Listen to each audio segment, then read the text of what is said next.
আমি তো সীমিত ব্যবসা করি, একটা বিক্রি হয়ে যায় মানে সবাই যেন খাইতে পারে, ছোটো বড় ধনী গরিব সবাই।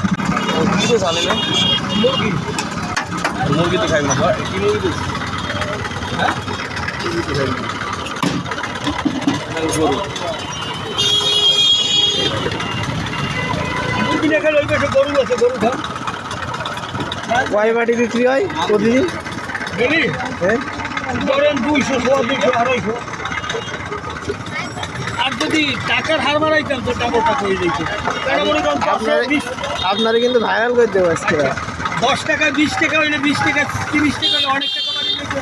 আমি তো সীমিত ব্যবসা করি, সীমিত ব্যবসা করে এই ততটা খুশি এক ব্যাগ প্রতিদিন বিক্রি হয়ে যায় না? হ্যাঁ, এক ব্যাগ বিক্রি হয়ে যায় মানে সবাই যেন খাইতে পারে, ছোটো বড় ধনী গরিব সবাই। কেন যার টাকা আছে সে তো খাইব, যার টাকা নাই সে কি করবে?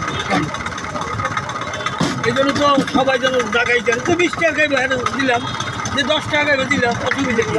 আমার তো মাল তো আর থাকে না। হ্যাঁ হ্যাঁ কি দিয়া? এ আর কি দেবো, ডাল চাউল, আর ডাল চাউল দিয়ে বলার মুরগি